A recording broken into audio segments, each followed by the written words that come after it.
ഉൽപ്പത്തി 23-ാം അധ്യായം. സാറയ്ക്ക് 127 വയസ്സായിരുന്നു. ഇത് സാറയുടെ ആയുഷ്കാലം. സാറ കനാൻ ദേശത്ത് ഹെബ്രോൻ എന്ന കിര്യത്ത് അർബയിൽ വെച്ച് മരിച്ചു. അബ്രഹാം സാറയെക്കുറിച്ച് വിലപിച്ച് കരവാൻ വന്നു. പിന്നെ അബ്രഹാം മരിച്ചവരുടെ അടുക്കൽ നിന്ന് എഴുന്നേറ്റ് ഹിത്യരോട് സംസാരിച്ചു. ഞാൻ നിങ്ങളുടെ ഇടയിൽ പരദേശിയും വന്നു പാർക്കുന്നവനും ആകുന്നു. ഞാൻ എൻ്റെ മരിച്ചവളെ കൊണ്ടുപോയി അടക്കേണ്ടതിന് എനിക്ക് നിങ്ങളുടെ ഇടയിൽ ഒരു ശ്മശാന ഭൂമി അവകാശമായി തരുവീൻ എന്ന് പറഞ്ഞു. ഹിത്യർ അബ്രഹാമിനോട്, യജമാനെ കേട്ടാലും, നീ ഞങ്ങളുടെ ഇടയിൽ ദൈവത്തിൻ്റെ ഒരു പ്രഭുവാകുന്നു. ഞങ്ങളുടെ ശ്മശാന സ്ഥലങ്ങളിൽ വെച്ച് വിശേഷമായതിൽ മരിച്ചവരെ അടക്കിക്കൊള്ളുക. മരിച്ചവളെ അടക്കുവാൻ ഞങ്ങളിൽ ആരും ശ്മശാന സ്ഥലം നിനക്ക് തരാതിരിക്കില്ല എന്ന് ഉത്തരം പറഞ്ഞു. അപ്പോൾ അബ്രഹാം എഴുന്നേറ്റ് ആ ദേശക്കാരായ ഹിത്യരെ നമസ്കരിച്ച് അവരോട് സംസാരിച്ചു. ഞാൻ എൻ്റെ മരിച്ചവളെ കൊണ്ടുപോയി അടക്കുവാൻ സമ്മതമുണ്ടെങ്കിൽ നിങ്ങൾ എൻ്റെ അപേക്ഷ കേട്ട് എനിക്ക് വേണ്ടി സോഹറിൻ്റെ മകനായ എഫ്രോനോട് അവൻ തൻ്റെ നിലത്തിൻ്റെ അറുതിയിൽ തനിക്കുള്ള മക്പേല എന്ന ഗുഹ എനിക്ക് തരേണ്ടതിന് അപേക്ഷിപ്പിൻ.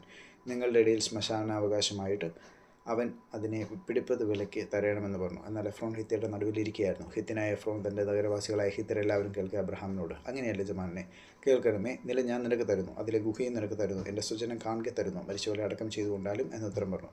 അപ്പോൾ അബ്രഹാം ദേശത്തിലെ ജനത്തിന് നമസ്കരിച്ചു. ദേശത്തിലെ ജനം കേൾക്കെ അവൻ എഫ്രോനോട്, ദയ ചെയ്ത് കേൾക്കണം, നിലത്തിൻ്റെ വില ഞാൻ നിനക്ക് തരുന്നത് എന്നോട് വാങ്ങണം, എന്നാൽ ഞാൻ മരിച്ചവളെ അവിടെ അടക്കം ചെയ്യുമെന്ന് പറഞ്ഞു.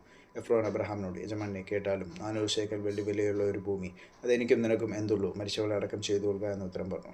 അബ്രഹാം എഫ്രോൻ്റെ വാക്ക് സമ്മതിച്ചു.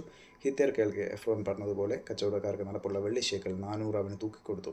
ഇങ്ങനെ മമ്രേക്കരികെ എഫ്രോനുള്ള മക്പേല നിലവും അതിലെ ഗുഹയും നിലത്തിൻ്റെ അതിർക്കകത്തുള്ള സകല വൃക്ഷങ്ങളും അവൻ്റെ നഗരവാസികളായ ഹിത്യരുടെ മുമ്പാകെ അബ്രഹാമിന് അവകാശമായി ഉറച്ചു കിട്ടി. അതിനുശേഷം അബ്രഹാം തൻ്റെ ഭാര്യയായ സാറയെ കനാൻ ദേശത്തിലെ ഹെബ്രോൻ മമ്രേക്കരികെയുള്ള മക്പേല നിലത്തിലെ ഗുഹയിൽ അടക്കം ചെയ്തു. ഇങ്ങനെ ഹിത്യർ ആ നിലവും അതിലെ ഗുഹയും അബ്രഹാമിന് ശ്മശാനാവകാശമായി ഉറപ്പിച്ചു കൊടുത്തു.